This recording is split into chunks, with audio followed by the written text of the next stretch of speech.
Há mais de 50 anos, quando eu tinha 12, 13 anos, eu morava na Europa, meu pai era diplomata, eu comecei a juntar autógrafos. Autógrafos para mim eram simples assinaturas naquela época, eu ainda não entendia que a palavra autógrafo tem outros significados e que tem também um lado de adjetivo, que qualquer peça escrita pela letra da pessoa é um autógrafo, não é só uma simples assinatura. De lá para cá, são 50 anos, eu comprei em leilões, em especialistas, de famílias, de particulares, mais de 100 mil peças, de grandes escritores, músicos, artistas, cientistas, atores, diretores de cinema e, obviamente, todos os personagens da história, reis, presidentes da República, papas, czares, enfim. E essa coleção, em 50 anos, me dizem hoje que é a mais abrangente, a mais extensa do mundo, formada por um particular.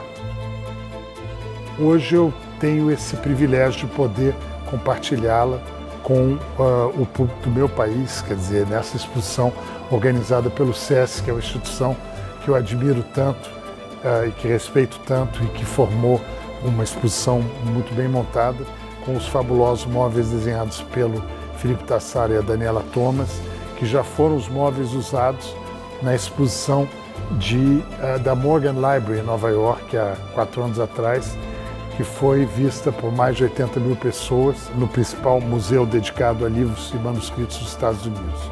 E a Taschen fez um livro a respeito que ela acabou publicando em 6 línguas diferentes.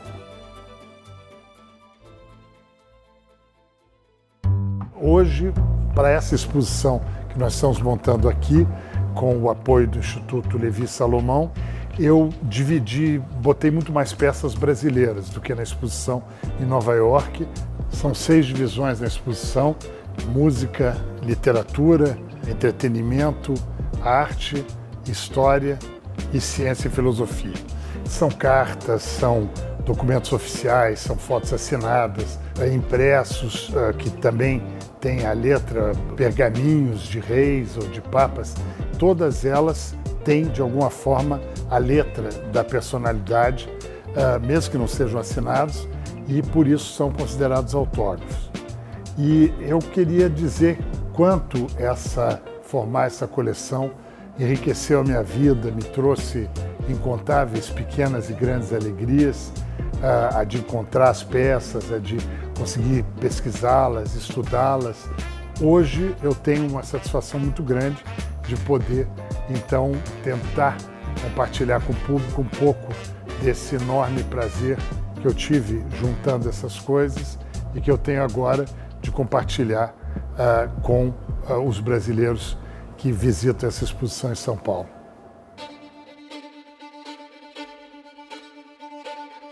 Então, eu vou começar pela música aqui. Nós começamos com os 3 maiores compositores, os mais famosos, que são o Bach, o Mozart e o Beethoven, e a gente termina com grandes nomes da música popular. Então aqui é uma folha de rosto de uma cantata manuscrita do Bach, ele bota os instrumentos e assina, uma peça muito rara. Eu levei mais de 40 anos buscando uma peça que eu pudesse pagar também, e essa veio da Ópera de Nova York, que teve que se desfazer da sua coleção. Aqui é uma carta do Mozart, eu escrevi aqui: o jovem Mozart enfurece seu pai ao mencionar seu interesse por uma soprano. Eu fico imaginando esse pedaço de papel na mão do pai, meio tremendo, meio enfurecido mesmo, porque, na verdade, ele tinha a esperança de que o filho só se dedicasse à música e não namorasse. Então, para mim, imaginar que esse mesmo pedaço de papel que teve na mão do pai do Mozart, brabo, está agora comigo, é uma maneira de ter um fragmento da história bastante eloquente. Aqui é o Beethoven e, na verdade, isso aqui é um tipo de recibo que ele assinava semestralmente, porque era um príncipe que tinha deixado um dinheiro de pensão para ele. Então ele tinha que ir lá, receber o dinheiro e assinar. E esse dia, no final da vida dele, ele estava provavelmente bêbado e ele, de brincadeira, faz a maior assinatura conhecida. Ele faz uma assinatura que é 20 vezes maior do que a assinatura comum dele. Então isso torna esse documento muito especial. Aqui nós entramos nos compositores brasileiros, o Carlos Gomes, maior compositor brasileiro de ópera, maior compositor do século XIX, a Chiquinha Gonzaga, a grande pioneira da música popular brasileira, e tem também uma partitura, essa é impressa, mas é muito divertida, porque mostra uma imagem engraçada, e Vou Dar Banho em Minha Sogra, era o nome da música. O Villa-Lobos, que é o nosso maior compositor clássico, harmoniza o Xangô, Canto Fetiche de Macumba, nesse manuscrito de 3 páginas. O Pixinguinha traz aqui a parte para contrabaixo da obra mais famosa dele, e talvez uma das 2 ou 3 músicas mais famosas da nossa música popular, que é Simplesmente Carinhoso. Isso aqui foi o presente de um querido amigo meu, que foi muito generoso. Você vê que colecionar também a gente traz às vezes esse tipo de boa surpresa. O Noel Rosa, que morre com 27 anos, está sempre precisando de dinheiro. Aqui são vales e adiantamentos e pedidos para o editor dele. A Billie Holiday, aqui com a famosa gardênia na cabeça, é uma foto muito bonita. Eu gosto muito de fotos assinadas que dão uma noção. É a foto que você assina, é uma foto que você escolhe de você mesmo, que você aprova. Aqui é o manuscrito da música que inaugura a Bossa Nova. É simplesmente o Chega de Saudade, do Tom Jobim. São as 20 páginas do manuscrito musical a lápis dele, assinadas, que ele deu para Elisete Cardoso, que deixou entrar um pouco de água em volta, mas ele está aqui inteiro, e esse é o marco inicial da Bossa Nova. Essa foto é assinada pelos 4 Beatles, é uma foto promocional do filme Help, em 1965, e como todas essas fotos que eram, às vezes, dadas para fãs, as autênticas são raras, como essa, ela foi tão mostrada, sabe, com tanto orgulho pelas fãs, que elas acabam muito manuseadas, um pouco dobradas, um pouco manchadas, mas não chega a ser um defeito. Aqui é o Miles Davis, que faz uma série de autorretratos e assina uma foto até numa posição parecida com um dos autorretratos. Aqui a Gal Costa, nascida em 45, infelizmente quando a gente abriu a exposição, ela estava viva, e ela escreve na letra dela Vapor Barato, uma das músicas mais famosas dela. Aqui é a folha de rosto do Terra, do Sebastião Salgado, que tem a introdução do Saramago e os versos do Chico Buarque, e aí tanto o Chico quanto o Saramago e o próprio Salgado fazem uma dedicatória. Aqui o Caetano Veloso copia a letra de Gravidade, que é uma das músicas que ele mais gosta. Eu não tinha nada de importante do Caetano, e o Caetano generosamente deu esse manuscrito para a exposição, e uma foto dele tirada por uma fotógrafa italiana, que ele gosta muito, trepado num coqueiro. O César fez um trabalho maravilhoso aqui, com vídeo em libras, se a gente quiser, com a descrição das peças, audiodescrição, e tem uma prancha tátil também para as pessoas com deficiência de visão. E aqui dá para ver uma das peças do Niemeyer, que vocês vão ver o original, você vai sentir o contorno do desenho.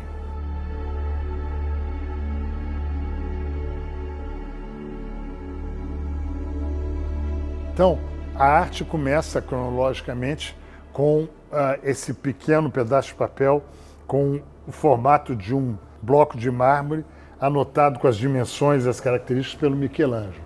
Isso aqui é a letra do Michelangelo. Todos os autógrafos do Michelangelo são extremamente raros. Ter conseguido isso até meio por acaso foi um grande privilégio. Então, esse pedaço de papel tem a letra do maior artista da Renascença, junto com o Leonardo. Aqui é uma carta do Rubens, o maior pintor do século XVII, na opinião de muitos, e essa carta é especial porque, além de grande pintor, ele era também uma espécie de diplomata, agente secreto. Então ele revela para o correspondente dele que os holandeses estão preparando uma invasão da Baía de Todos os Santos para tomarem a cidade de São Salvador.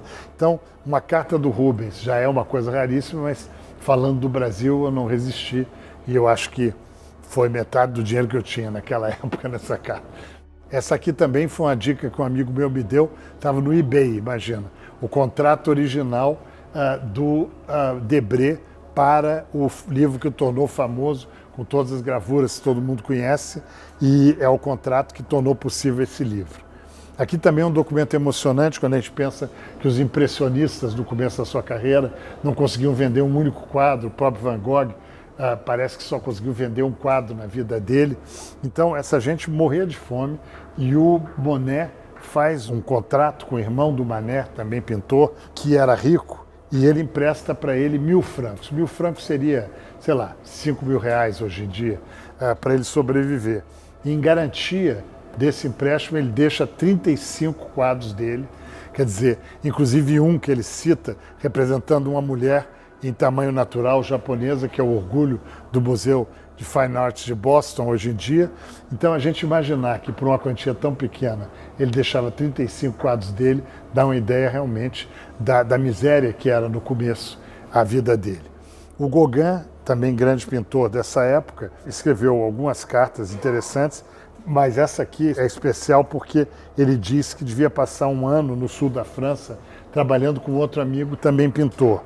Só que esse amigo ficou louco, varrido, e ele, por um mês, ele viveu com um medo constante de um acidente mortal ou trágico, é como ele diz.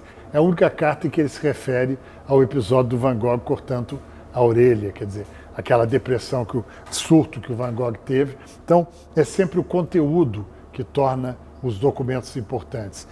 E aqui é o próprio Van Gogh que, ao mandar uma carta para o dono do albergue onde ele morava, 2 meses antes da morte dele, pedindo para mandar as coisas dele e podia ficar com outras, ele acaba fazendo, sem querer, um inventário do quarto dele, porque ele cita todas as peças, e esse quarto é o mais famoso, talvez, da história da pintura, porque foi feito em 3 versões e todo mundo tem esse quadro na retina. Aqui é o Rodin, que teve como amante, como aluna, Camille Claudel, e é uma carta apontando a obra favorita dele, da Camille Claudel. E uma carta da própria Camille Claudel também, falando das obras dela. Aqui é uma espécie de selfie do Picasso, quer dizer, muito antes de se falar em selfie, ele botou uma câmera em 1904, ele era jovem, sentou com um gato e ele próprio acionou e tirou essa foto dele, e muitos anos depois ele revelou, ele tinha um negativo, revelaram e ele fez uma dedicatória para a governanta dele. Isso é muito raro também. E aqui é uma carta em várias cores de lápis de cor do Picasso, porque para agradar um colecionador que ele queria que emprestasse umas obras para uma exposição que ele estava organizando, esse dá o trabalho de fazer uma carta mais elaborada. Aqui é o maior escultor, talvez da primeira metade do século XX, o Brancusi, que é um romeno muito famoso, tem uma obra que é o Beijo. E aqui ele faz o desenho dessa escultura, identificando a mulher como Tarsila e o homem como Oswald. Quer dizer, é uma brincadeira, naturalmente, que ele deu isso para Tarsila, mas é muito significativo porque mostra como Tarsila e Oswald estavam integrados nesse mundo artístico da época.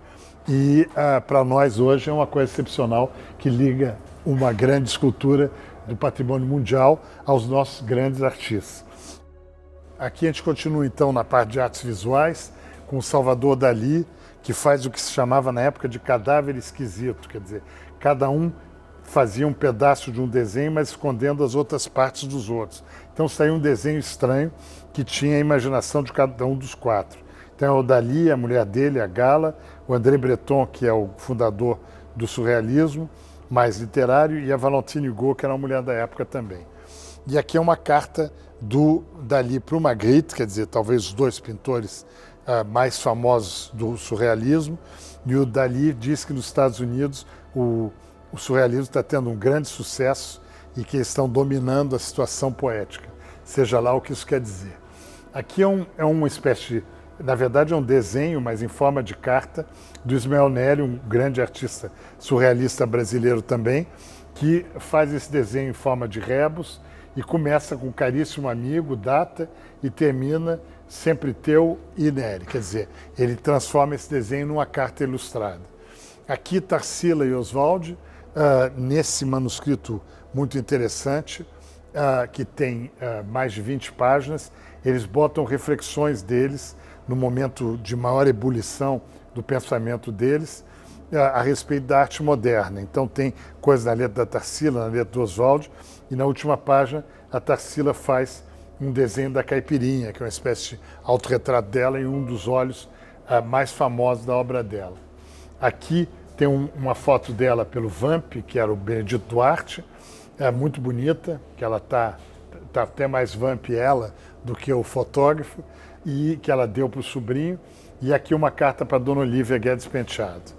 Continuando um pouco nessa época do modernismo, o de Cavalcante, jovem, alguns anos antes da Semana de Arte Moderna, em 18, ele muito magrinho, numa foto dedicatória para o Guilherme de Almeida, e uma carta para um carioca também como ele adorando São Paulo, cidade funambulesca. São Paulo é o ideal, é a opinião dele naquela época. Bom, continuando no modernismo, isso aqui é uma carta do Portinari e para o Raul Bopp, um grande poeta, em que ele está torcendo pela vitória do Juscelino e do Jango Goulart nas eleições da época, presidente e vice-presidente, bom gosto, e assina uma bela foto também.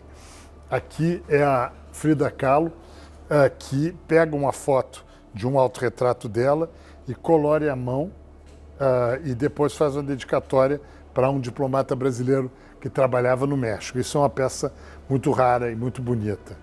Aqui é o manuscrito do manifesto original do Grupo Ruptura, que há exatos 70 anos revolucionou a arte brasileira e introduzindo, naturalmente, teve uma influência muito grande, formalizando o concretismo na arte brasileira.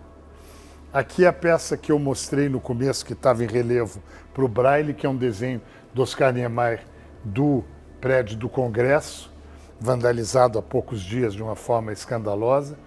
E aqui embaixo um manuscrito dele sobre a arquitetura brasileira, que não está assinado, mas é 100 vezes mais interessante para mim como autógrafo do que um simples assinatura, um pedaço de papel que só prova que ele sabe escrever o nome. Aqui ele expressou um pensamento e o conteúdo é muito importante. Aqui é um exemplar do mini pôster, que era uma espécie de convite para a exposição famosa do Andy Warhol e do Basquiat em 1985. E os dois assinarem é uma peça excepcional.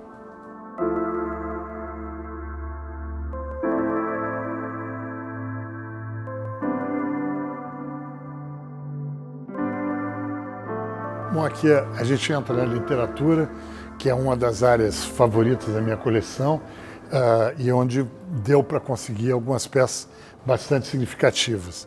Aqui nós temos um manuscrito de um dos mais importantes sermões do maior prosador da língua portuguesa no século XVII, que é o Padre Antônio Vieira, é o famoso Sermão do Juízo Final, e nós temos aqui um manuscrito completo das 10 páginas. Eu acho que é o único manuscrito na letra mesmo do Padre Vieira conservado no Brasil, e certamente o único numa coleção particular. Eu tenho muita emoção com a maneira com que ele trata a nossa língua mesmo tão cedo.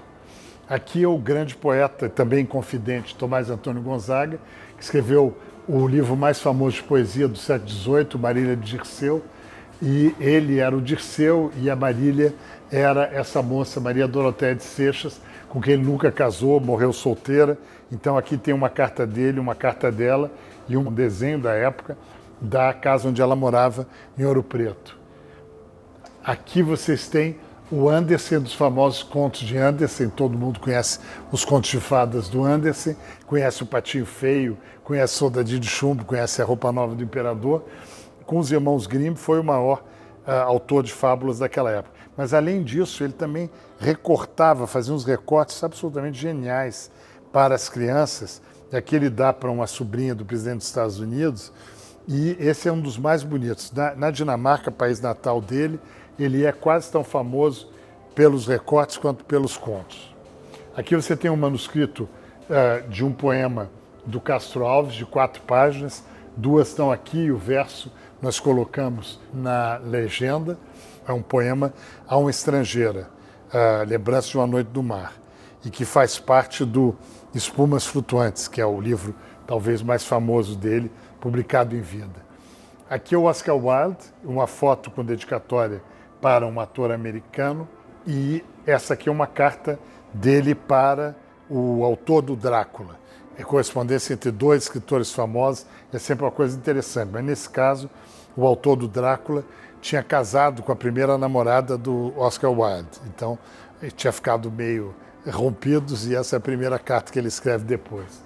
Isso aqui é uma das joias da coleção, para mim, quer dizer, que é um manuscrito de 47 páginas, só 2 estão mostradas aqui, algumas estão mostradas aqui também, de um conto do escrivão Coimbra, que é um dos últimos contos do Machado e é a única obra de ficção dele numa coleção particular, porque, curiosamente, sumiram os manuscritos do Machado. Tive a sorte de conseguir esse, que ficou fechado numa família durante mais de 70 anos, há 20 anos atrás.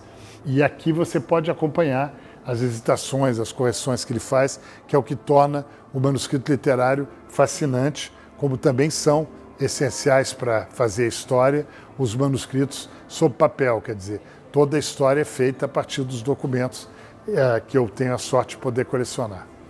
Aqui continua com o Essa de Queiroz, é uma página do manuscrito da Cidade de Serras, um dos últimos livros dele, e a gente vê aqui a maneira dele trabalhar, ele praticamente reescreve tudo, ele barra tudo e bota uma nova versão em cima, do lado, e novamente o manuscrito permite essa arqueologia do texto, essa genética do texto, que é uma disciplina universitária em vários países da Europa, especialmente na França, onde eles estudam manuscritos do Flaubert e do Proust para ver as hesitações.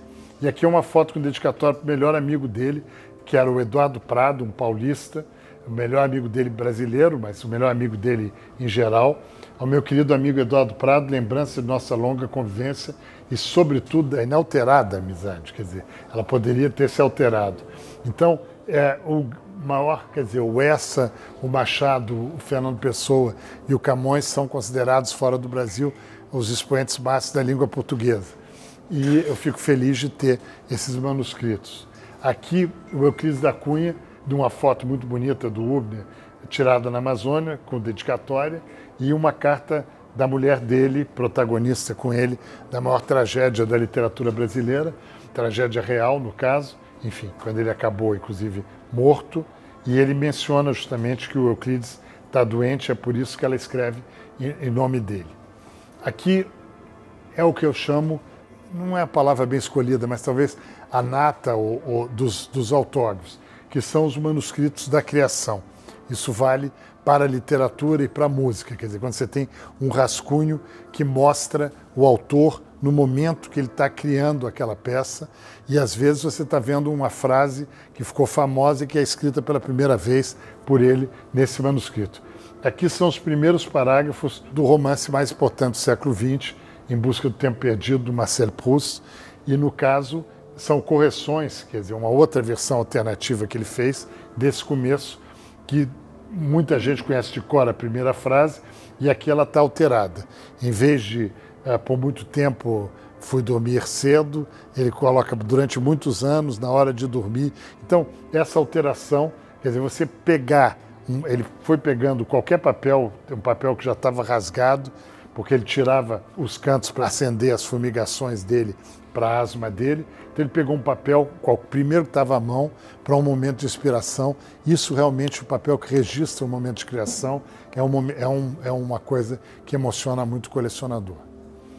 Aqui existia um livro que começou no final do século XIX, que era o Quem é Quem, o Who's Who, que trazia as biografias resumidas os dados das principais pessoas do mundo. Começou na Inglaterra, mais com os ingleses, e como era feito de uma forma muito criteriosa e cuidadosa, quer dizer, eram os deputados, os grandes médicos, os grandes advogados, era selecionado por um comitê de pessoas, ser convidado para participar do Who's Who virou logo uma marca de reconhecimento do crescimento da pessoa, do destaque da pessoa na sua profissão. Então, James Joyce, o maior escritor, talvez de língua inglesa do século XX, recebeu esse formulário em 1916 como uma espécie de promoção, como um prêmio, porque aquilo indicava que ele, que tinha participado de vários movimentos na Irlanda de contestação, tinha sido aceito pelo establishment. Então, os biógrafos dele dizem que ele preencheu isso, mas no fundo é uma espécie de autobiografia, porque você vai colocando todas as suas características, o que você fez, os livros que você publicou, as etapas da sua carreira, da sua educação. E aí eles perguntam, sua posição atual, quer dizer, o que é que você está fazendo agora? E ele coloca, professor da Escola Superior de Comércio de Trieste e escritor. Quer dizer, o maior escritor vem apenas em segundo lugar. E entre as recreações ele coloca singing, que ele era apaixonado por canto lírico. Então, esses documentos são muito significativos também, porque aqui no fundo ele tem que resumir a vida dele num formulário. Aqui é uma das últimas cartas do Kafka, que ele fala da última namorada dele, da Dora Diamante. Ele está já com tuberculose em último grau óssea e está morrendo, mas enfim. E ele, normalmente a gente gosta que uma carta seja assinada com o nome inteiro da pessoa. Mas aqui um simples K, no caso do Kafka, é uma coisa altamente satisfatória. O Fernando Pessoa escreveu que todas as cartas de amor são ridículas, que é uma frase muito repetida. Mas ele teve uma correspondência amorosa com a única namorada dele, que era uma moça de 19 anos, ele já tinha 32, e eu tive a sorte de poder comprar essa correspondência inteira, as 49 cartas que ele escreveu para Ofélia Queiroz.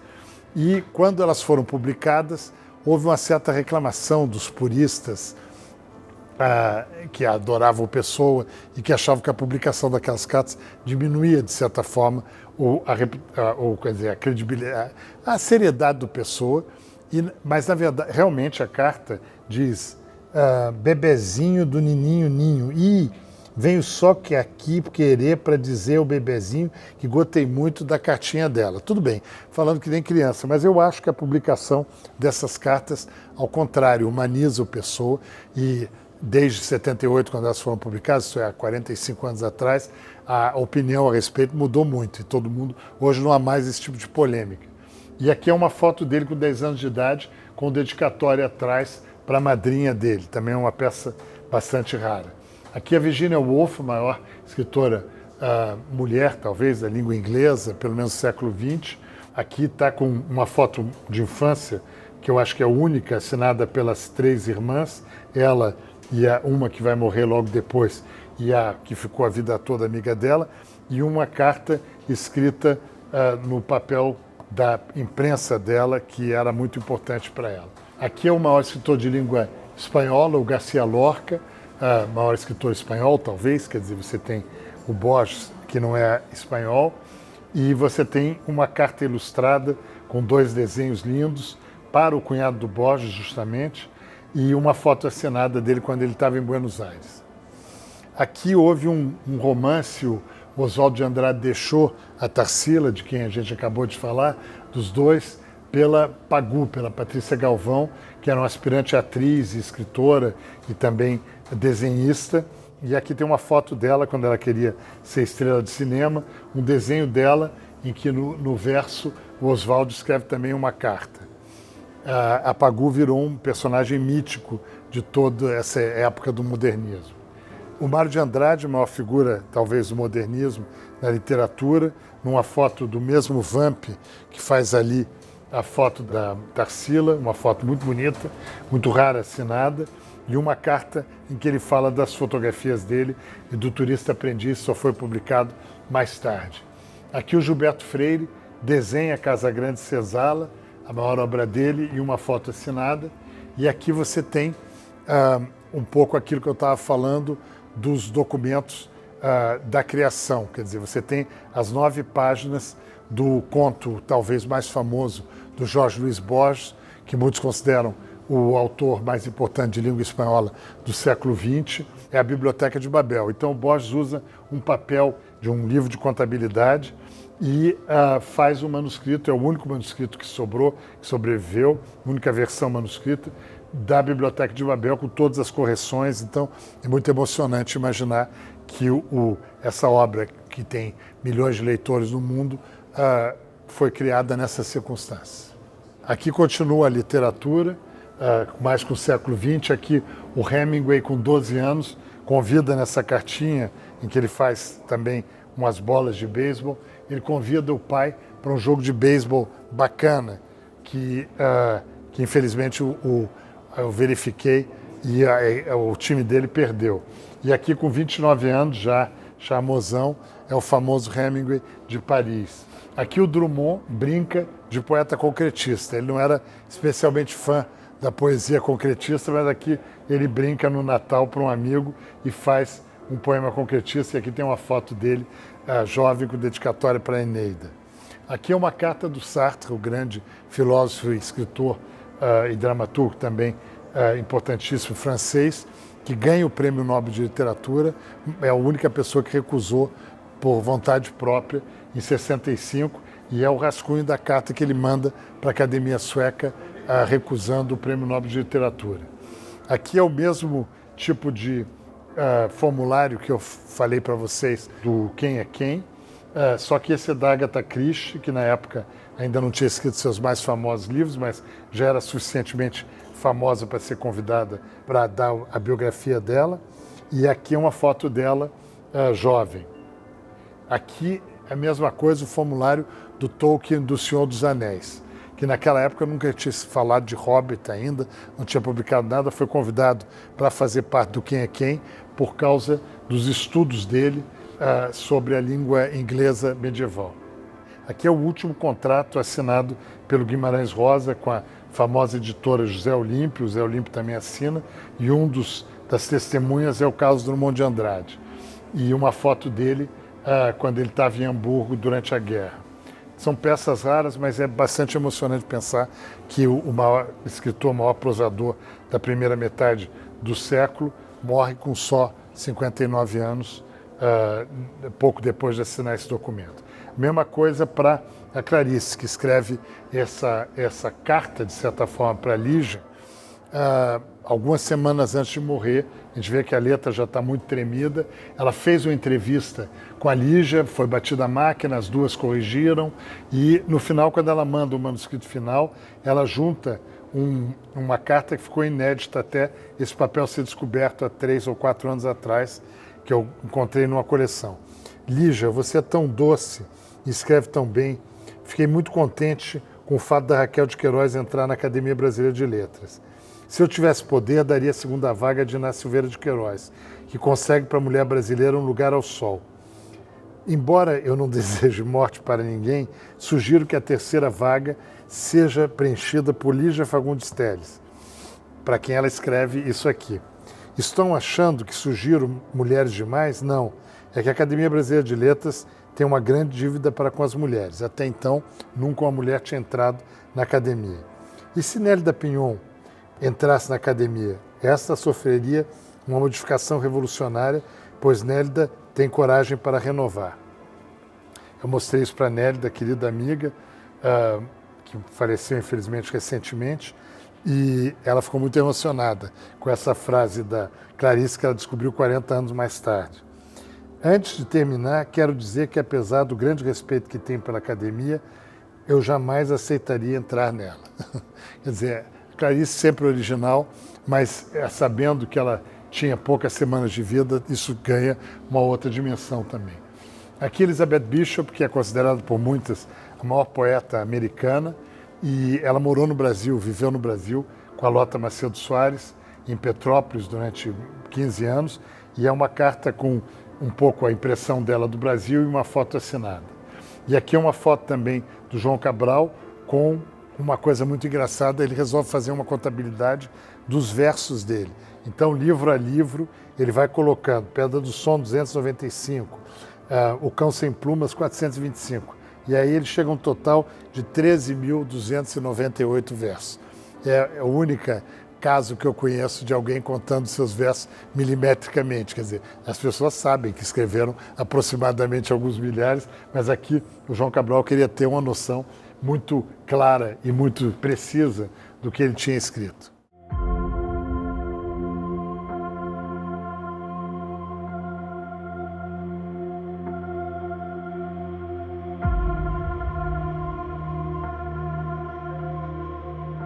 Esse aqui é o documento mais antigo da coleção, a gente antecipa um pouco a história.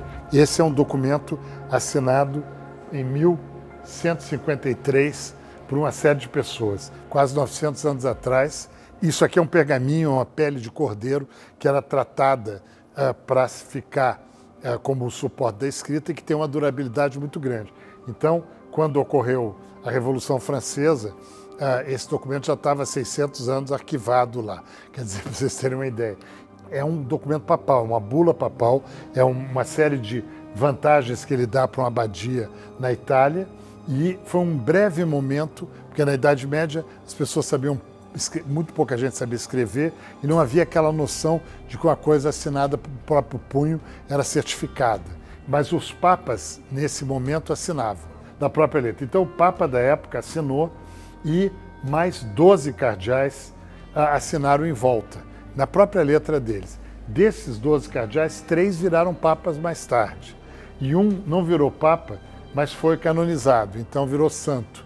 Então você tem nesse documento 4 papas medievais e um santo, eu acho que a assinatura de santo mais antiga fora do Vaticano. Esse documento, para mim, é um pouco esse túnel do tempo que eu digo que esses documentos representam para mim. Quer dizer, os papéis, as cartas. Porque eu fico imaginando há quase 900 anos um monte de senhores de saia, né, porque o negócio ia até embaixo, se juntando em torno desse pedaço de pergaminho, numa mesa medieval tosca, e cada um vai lá e assina, e 900 anos depois, ou quase, ele está em cima da minha mesa, e eu posso olhá-lo e, de certa forma, é um túnel do tempo. Quer dizer, eu confesso que é difícil a gente passar, eu espero que essa exposição consiga passar um pouco a força de evocação que esses documentos têm do passado, de passados às vezes brilhantes, de passados às vezes trágicos. Nem todas as histórias que eu conto aqui são felizes, mas eu acho que todas elas têm um peso na história mundial.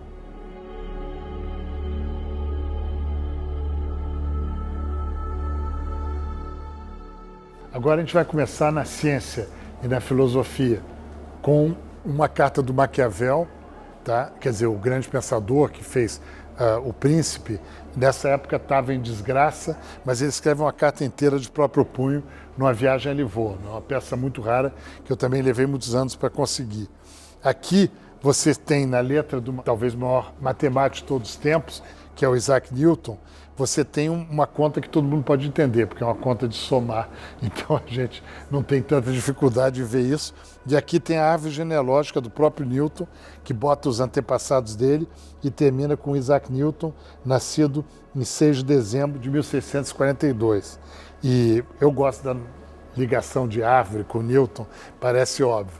Aqui é o Adam Smith, o pai do liberalismo econômico, que está esperando a mudança dele e pede para apressarem a entrega das caixotes, porque ele não vai saber como se ocupar antes de receber a biblioteca dele. É mais ou menos como se hoje a gente ficasse privado disso aqui e também a gente não saberia como se ocupar, mas naquela época era a biblioteca. A Ada Lovelace é a filha do poeta romântico mais famoso da Inglaterra, o Lord Byron, mas ela hoje é muito famosa, ela morreu com 37 anos, por ter sido a primeira programadora, de certa forma.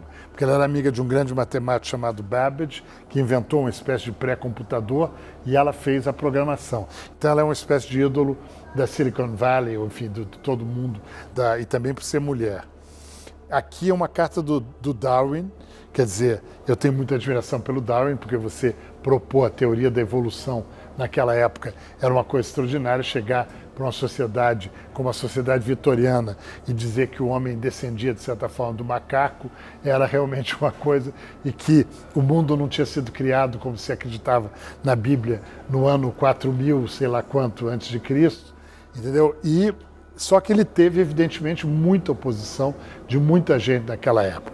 E um cara cuja opinião ele respeitava muito, acabou mudando de ideia. Mas o Darwin queria muito a aprovação desse cara, porque era um cientista conhecido também, mas por motivos religiosos ele acabou atacando muito o Darwin. Então o Darwin tinha acabado de publicar um livro, A Descendência do Homem, e resolveu mandar o primeiro volume desse livro para esse cara que mais ou menos concordava com ele. Ele não sabia que o cara, no mesmo tempo, tinha escrito um livro acabando com as teorias dele e atacando muito ele. E ele tinha mandado já o livro. E aí, na hora que ele manda o livro dele, ele recebe o livro do homem atacando ele. Aí ele escreve essa carta que eu acho que é uma espécie de maravilha. Sou-lhe muito grato por seu amável presente. O tal do livro falando mal dele. Entendeu? Levarei algum tempo para lê-lo, pois só posso ler aos poucos qualquer coisa que exija muito raciocínio. Quer dizer, o que estava falando mal dele. É uma fina ironia. Se eu soubesse que seu livro havia sido publicado, não teria naturalmente pedido que lhe enviassem o primeiro volume do meu livro. Aí ele tem essa frase final que é inacreditável para o cara que faz a maior descoberta científica do século XIX. Quer dizer, mas sempre posso me consolar ao pensar que fiz o melhor que eu pude. Quer dizer, fiz o meu melhor com a teoria da evolução. Então, são cartas que têm um sabor muito especial quando elas são recolocadas no seu contexto. E é uma carta que eu gosto muito. Aqui é uma carta do Karl Marx, são muito raras e muito procuradas, porque muitas estão em arquivos na Rússia ou na China, que compram todas que aparecem no mercado. E aqui ele faz uma brincadeira em várias línguas sobre um personagem da Inglaterra na época. Aqui, dedicado ao Santos Dumont, tem um desenho dele que é muito famoso, já foi muito reproduzido, em que ele mostra os balões, as 3 principais invenções dele: dirigível, biplano e monoplano, Minha Família, Santos Dumont, em 1929, poucos anos antes da morte dele. E aqui é uma foto dele no auge da fama dele, que ele era o homem mais famoso, era o Ayrton Senna daquela época, o Pelé da França e na Europa daquela época. Aqui é a Marie Curie, a primeira pessoa a ganhar 2 prêmios Nobel, e até hoje é a única mulher, numa visita ao Brasil. Aqui é o Freud, a foto famosa pelo genro dele, assinada, que é uma coisa rara, com charuto, e uma carta para um psicanalista brasileiro. Fora do Brasil, as coisas que estão ligadas ao Brasil não têm um especial atrativo. Então, isso aqui estava leiloado em Londres e eu consegui em boas condições, porque não tinha nenhum interesse maior por ser para o Brasil. Mas, para mim, tem um atrativo gigantesco, porque o Freud escrevendo para um psicanalista brasileiro e me atrai muito. Então, ele ficou sabendo que tinha sido criada uma sociedade brasileira de psicanálise, e aí ele diz: sob a influência de suas notícias e a publicação da Revista Brasileira de Psicanálise, comecei a aprender português. Minha intenção é apenas poder compreender o que está sendo publicado na revista. Quer dizer, essas peças que ligam uma grande figura ao Brasil me atraem especialmente também. É o caso desse cartão do Einstein no Brasil, um cartão da Baía de Guanabara com Pão de Açúcar, em que ele disse que o Brasil não é só o brilho da sua natureza, mas também a tolerância dos seus habitantes. Quer dizer, uma declaração do Einstein sobre o Brasil tem sempre um sabor muito especial. E é raríssimo. E aqui é uma carta dele para a primeira mulher dele, para Mileva, que também tinha uma formação científica avançada, e há quem ache que ela ajudou ele nas pesquisas dele e nas teorias dele, só que eles já estavam separados e o filho estava mostrando sinais de distúrbios mentais. E o Einstein era muito preconceituoso com relação à psicanálise. Depois, à medida que o filho foi se agravando o estado, ele passou a mudar um pouco de ideia com relação ao Freud. Mas nessa época ele era muito ferrenho contra. Tem uma péssima opinião sobre a psicanálise, tendo visto apenas maus resultados entre os nossos conhecidos. Considero uma moda extremamente perigosa, a qual me oponho completamente. Ninguém submeterá esse tipo de tratamento com o meu consentimento e não incentivarei sob nenhuma circunstância. Quer dizer, mais contundente que isso é impossível, mas depois ele foi amenizando e ele tinha conhecido o Freud, eles tiveram uma conversa muito boa e o Freud gostou de conhecer o Einstein em 27. Ele entende tanto de psicologia quanto eu de física, disse ele é um amigo e é por isso que nos demos tão bem. Quer dizer, é um pouco por aí que saiu a conversa. Aqui é de novo aqueles formulários do livro Quem é Quem, mas aqui do Alan Turing, teve um filme recente sobre ele, é considerado o pai do computador, aquele cara que desvendou os códigos durante a Segunda Guerra Mundial e que foi perseguido por ser gay na década de 50, numa Inglaterra ainda muito conservadora, e acabou se suicidando comendo uma maçã com cianureto. E ele ficou famoso também por adorar a corrida. Ele silencia no currículo dele todas as atividades dele secretas durante a guerra, que salvou milhões de vidas, porque eles desvendaram os códigos dos alemães. Aqui é um manuscrito da Simone de Beauvoir, de 7 páginas, sobre a contracepção, que ainda era uma questão na França no começo da década de 60. Aqui é uma carta do Marcuse, que era o filósofo mais, digamos, em voga no final dos anos 60, um alemão estabelecido nos Estados Unidos, que disse que a Angela Davis foi uma das 5 melhores alunas de doutorado que ele teve na vida. E uma foto da Angela Davis, e aqui o Stephen Hawking, que é uma coisa irônica, você imaginar que a mente talvez mais privilegiada da segunda metade do século XX tivesse uma doença tão debilitante, que aliás ele sobreviveu muitos anos, e que o forçava a assinar com o polegar. Isso aqui é uma primeira página desse livro aqui, da Breve História do Tempo, o famoso best-seller do Stephen Hawking, que, por causa daquela doença extremamente debilitante que ele teve, acabou no final da vida só podendo assinar com um polegar.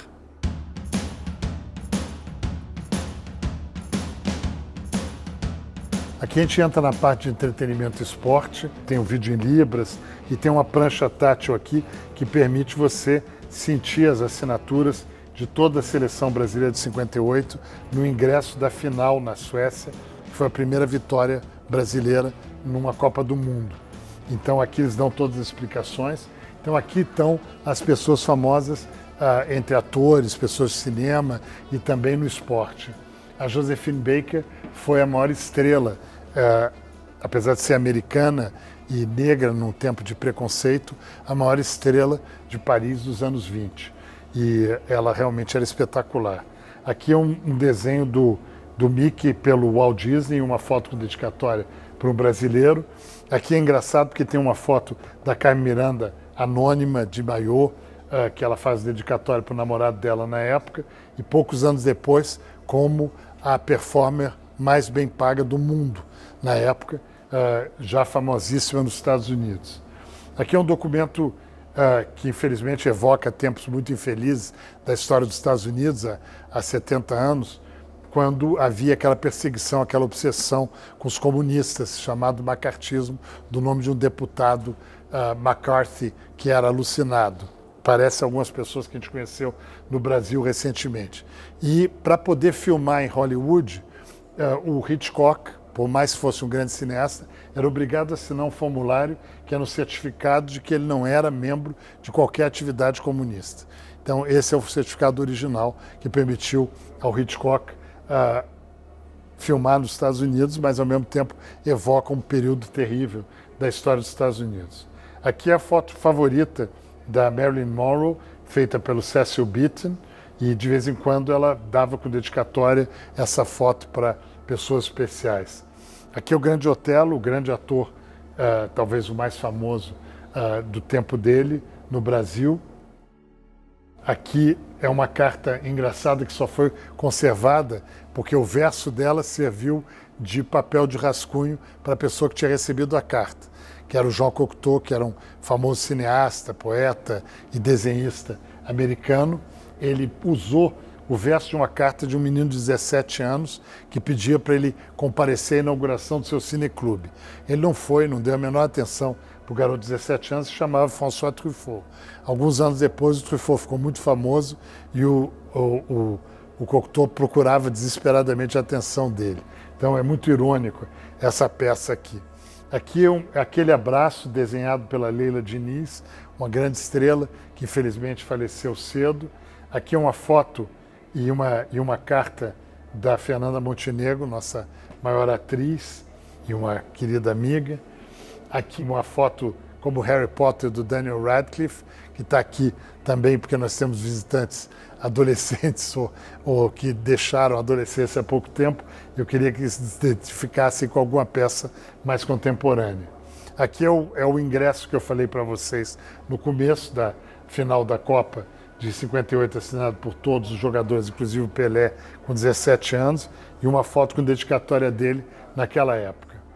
Aqui é o Mohamed Ali e um desenho dele dizendo que ele é o maior campeão de todos os tempos. Aqui é um tempo que o Ayrton Senna ainda tinha tempo de responder à correspondência de fãs, logo no começo da carreira dele. Então, uma cartinha para uma fã com uma foto assinada já no auge da carreira dele, que é uma coisa rara. Aqui também, eu digo da adolescência tímida à glória mundial, é o Ronaldo Fenômeno, é o cartãozinho dele com 16 anos, quando ele era juvenil, que uma assinaturazinha de criança ainda, e aqui, alguns anos depois, em plena glória, 10 anos depois daquele gol histórico na Copa do Mundo. Agora a gente inaugura aqui a parte da história, né? Começa com a história antiga. Então, nós tínhamos mostrado o documento dos papas, mas que é o único que tem um móvel especial só para ele. Aqui começa com o Dom Manuel Venturoso, que era o rei que mandou o Cabral para o Brasil, supostamente, da época que o Cabral descobriu o Brasil. Esse documento é escrito por um escriba da época, mas é assinado de próprio punho pelo rei, aqui rei.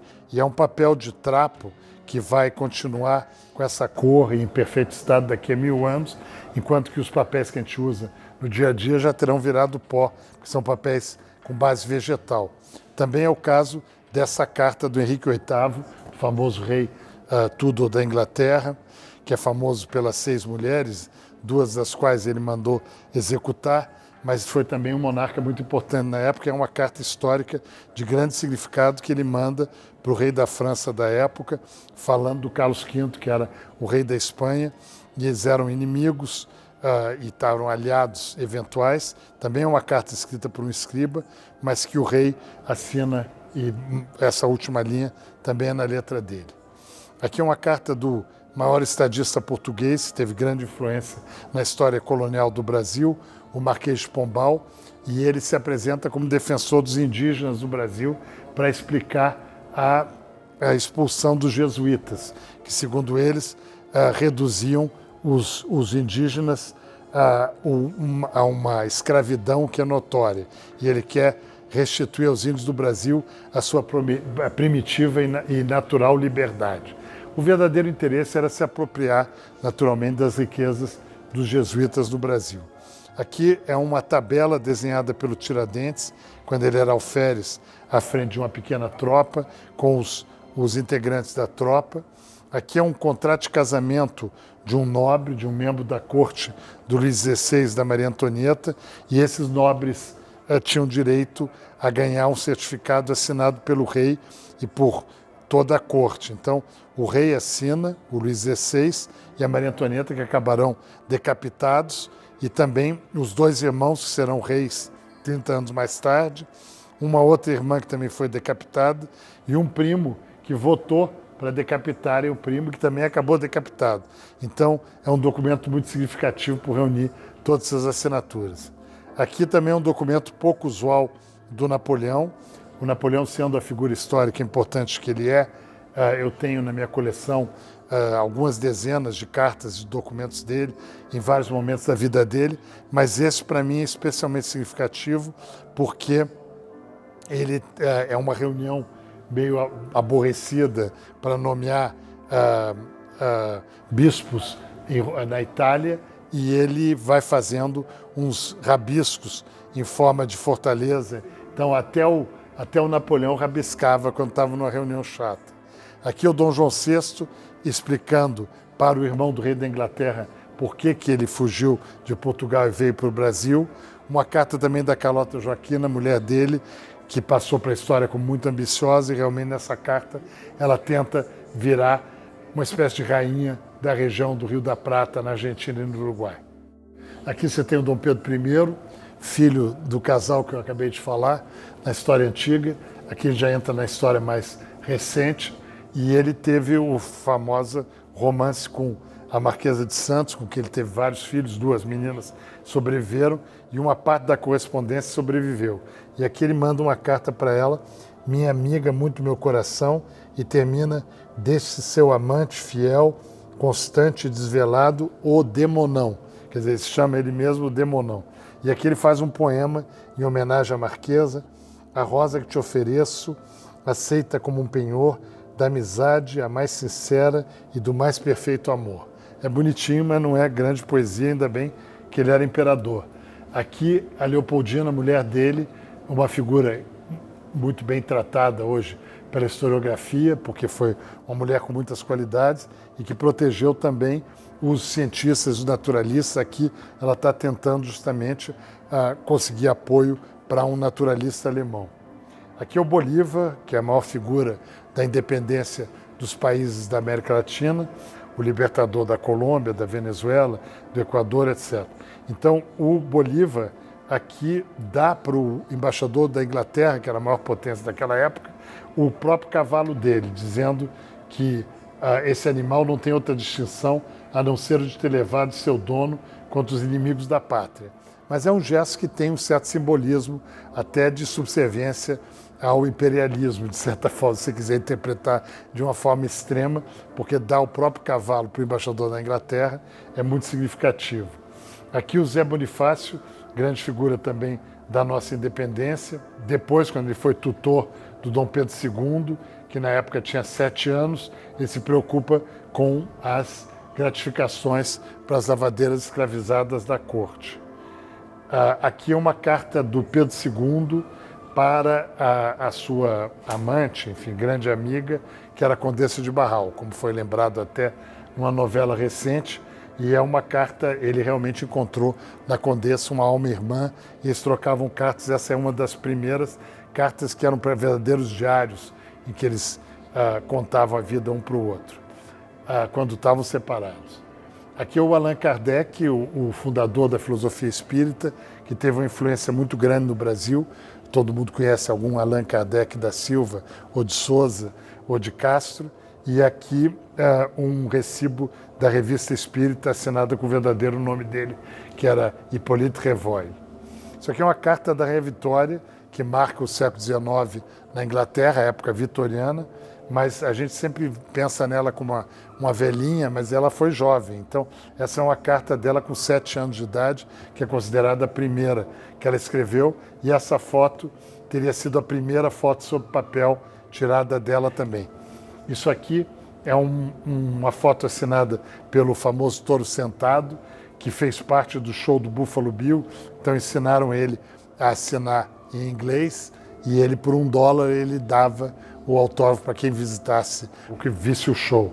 Mas são muito raras as fotos que sobraram assinadas por ele. Aqui são as 3 maiores figuras do abolicionismo no Brasil: o José do Patrocínio, o Rebouças e o Luiz Gama. As cartas de todos eles são muito raras, mas aqui simbolicamente estão os 3 para representar esse momento muito importante da história do Brasil. E aqui a Princesa Isabel, que 13 anos depois da abolição da escravatura no Brasil, ela lembra o papel que ela teve para um apoiador francês e se preocupa também com a abolição em outros países. Aqui o outro líder abolicionista, o Joaquim Nabuco, escreve para o Machado de Assis. Quer dizer, de certa forma, o Machado de Assis e o Joaquim Nabuco são considerados as grandes figuras da fundação da Academia Brasileira de Letras. O Nabuco achava que devia ter mais notáveis, o Machado ia ser mais escritores, e hoje a academia está mais ligada à noção do Nabuco. E o Nabuco manda para o próprio Machado, que era presidente da academia, um voto dele no candidato que o Machado tinha indicado para ele. Então é uma coisa curiosa. Aqui a gente entra na história moderna, mais no resto do mundo, mas também tem uma parte brasileira. Aqui é uma foto praticamente única da família imperial russa, que foi executada em Ekaterimburgo em 1918. Não sei porquê, ninguém se explica muito, porque essas fotos geralmente eram mandadas para primos, para outros reis, etc., mas não sobrou nenhuma, essa é a única conhecida, assinada por todos os membros da família. Aqui é o fundador da República Chinesa, o Sun Yat-sen, que ainda é reverenciado na China atual, se comparando ao primeiro imperador Ming, para uma pessoa que tinha estranhado ele visitar a tumba, e ele disse que eles dois foram as pessoas que expulsaram os invasores da terra chinesa. Ele se compara ao primeiro imperador Ming. Aqui é a famosa espiã Mata Hari, que também era dançarina e tinha shows, e ela está em Monte Carlo, no esplendor assim da beleza dela. Ela faz a dedicatória numa foto grande, que é uma raridade também muito grande. Aqui é o Hirohito, o imperador do Japão, durante muitos anos, inclusive durante a guerra, mas conseguiu sobreviver politicamente à guerra e só foi morrer com quase 90 anos. É uma foto dele com 20 anos, com uma decoração muito bonita japonesa em volta. Essa é uma foto muito rara também do Al Capone. Já nessa época tinha só 30 e poucos anos, mas já estava muito gordo e tinha uma cicatriz no lado do rosto que ele esconde nessa foto. Aqui é o padre Cícero, que manda uma receita de chá para uma das suas fiéis, de certa forma, e tem uma foto com dedicatória para Raquel de Queiroz, que na época tinha só 20 anos e já tinha se tornado escritora importante. Aqui, esse aqui é o primeiro cartão de Natal da Rainha Elizabeth, que acaba de morrer, e do Príncipe Philip. Não deu espaço para aparecer a fotografia deles de casados, nem aqui, normalmente a gente botaria, e tem uma carta do pai dela para uma pessoa, um amigo, tentando conseguir um pônei para a filha. A carta é de 1929, a gente pensar que a carta tem 94 anos e ela ainda estava viva até poucos meses atrás, então ele disse que ela começou a andar num pônei, num castelo com 3 anos, está amando, e que ele gostaria de comprar um pônei para ela, se ele pudesse encontrar um pônei não muito largo e bastante quieto, entendeu? Que ele não queria provavelmente que ela ficasse com as pernas arqueadas, que parece que em criança pode acontecer isso. Mas eu não sei se ela sabia da existência dessa carta, mas eu acho que se alguém tivesse mostrado para ela, ela provavelmente, por mais controlada que ela fosse, ela teria deixado cair uma lágrima, porque ela amava esse pai e pensar que o pai se preocupou em comprar um pônei tão cedo para ela, emocionaria certamente ela. Aqui é o Marechal Rondon, que manda uma carta em 1924, dizendo está convencido de que o Exército não deve se imiscuir na política nacional para que melhor e mais dignamente possa cumprir sua honrosa missão social. Quer dizer, ele tinha visão, e aqui é uma foto dele, já mais velho, já consagrado como principal líder brasileiro preocupado com a questão dos índios. E aqui é a última parte, que continua a história moderna. É uma foto do Mahatma Gandhi assinada e uma carta meio profética dele, em que alguns meses antes de ser assassinado, ele diz que ele está meio sem tempo e que ele terei tempo de pensar nos outros se sair ileso do fogo que estou tentando apagar. Mas são muito maiores as chances de que o fogo me apague se eu não conseguir dar conta dele. Quer dizer, essas cartas que têm esse conteúdo assim meio profético são naturalmente especialmente atraentes. Aqui é a foto mais antiga que se conhece, assinada do Winston Churchill. Ele tinha 24 anos e era soldado na África do Sul.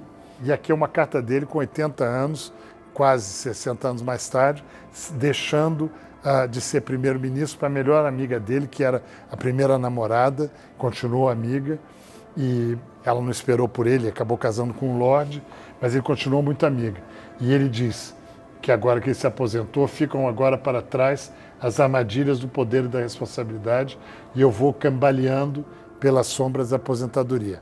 Naquela época, realmente, a aposentadoria, mesmo aos 80 anos, parecia uma pré-morte, mas ele ainda viveu até os 90, quer dizer, ele teve uma vida excepcional para quem já tomava meia garrafa de uísque no café da manhã, entendeu? Uma coisa alucinante. Aqui são os dois principais, e ele é provavelmente a figura mais admirada do século XX, assim, entre os... Então, os colecionadores procuram muito as cartas dele, mas como ele escreveu muitíssimo, porque ele era muito ativo, muito popular, há cartas suficientes para todo mundo, mas as que falam de um assunto muito especial, eu volto a dizer que o conteúdo é que torna os autógrafos importantes. Quer dizer, aqui, por exemplo, é o conteúdo, é um pedacinho de papel de nada, mas ele representa uma aposta assinada pelos dois, entre os dois maiores líderes da Segunda Guerra Mundial, o chefe militar americano supremo, o Eisenhower, que depois virou presidente dos Estados Unidos, e o Montgomery, que era o chefe inglês. O Eisenhower está convencido, em outubro de 43, que a guerra na Europa vai terminar no Natal de 44, ou antes do Natal de 44. E o Montgomery acha que não. Infelizmente, o Montgomery é que tinha razão, porque se tivesse acabado no final de 44, dezenas de milhões de vidas, milhões de vidas seriam sido salvas. Mas aí eles fazem uma aposta de 5 libras e quem ganhou foi o Montgomery. Agora, esse pedacinho de papel, de certa forma, simboliza esse momento extraordinário em que o mundo inteiro esperava acabar aquela loucura iniciada pelo Hitler e que envolveu dezenas de milhões de mortes. Aqui é o breve momento que o Partido Comunista foi legalizado no Brasil e o líder histórico, que é o Luiz Carlos Prestes, manda essa carta num papel com a foice e o martelo como papel de carta. E aqui ele assina uma foto junto com o Pablo Neruda e o Jorge Amado. O Pablo Neruda, o grande poeta chileno, foi prêmio Nobel, e o Jorge Amado, que ambos tinham uma posição de comunistas naquela época, pelo Partido Comunista.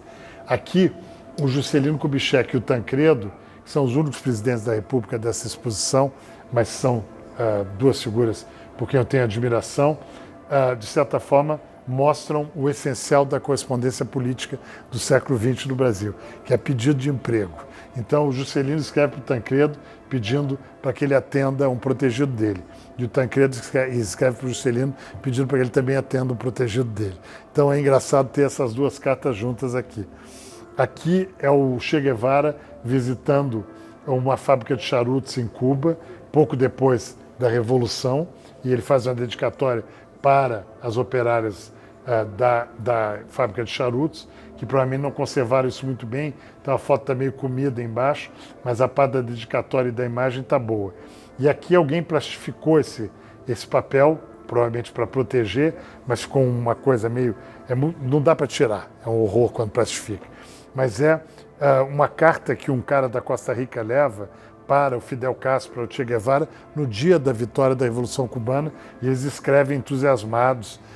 Depois, Cuba, infelizmente, não evoluiu como se esperava, mas nesse momento estavam no auge da esperança.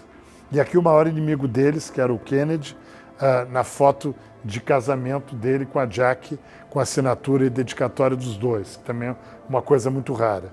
Os dois principais líderes negros dos Estados Unidos, o famoso Martin Luther King, que assina uma foto, e o Malcolm X, que foi assassinado também. É a famosa entrevista dele para o Playboy, é uma das que foi feita pelo Alex Haley, o autor de Raízes também. E nessa página que ele certifica, ele diz que a América prega liberdade e pratica segregação, que ainda era totalmente verdade em 63, quando ele deu essa entrevista. Aqui é a segunda santa, né, depois do santo lá de 1153, uma santa recente, que é Madre Teresa de Calcutá, e uma carta dela para o embaixador do Brasil naquela época. E o último também é um não santo, mas uma figura também admirada no mundo inteiro, que é o Nelson Mandela, apertando a mão do presidente da África do Sul, que trabalhou com ele para o fim do apartheid. O de Klerk ganharam juntos o Prêmio Nobel da Paz. Aqui a gente encerra então essa exposição. Eu não posso dizer o quanto esses documentos continuam a me interessar, a me fascinar, a me manter aceso, acordado, às vezes até altas horas da noite, examinando eles, estudando eles. A quantidade, como eu disse, de grandes e pequenas alegrias que colecionar nesses 50 anos me trouxe é realmente difícil de avaliar. Na verdade, a gente não pode esquecer que por trás de cada um desses pedaços de papel teve uma pessoa viva, e essa exposição tenta trazer de volta essas grandes figuras do nosso passado que foram vivas e que escreveram esses papéis. Muito obrigado.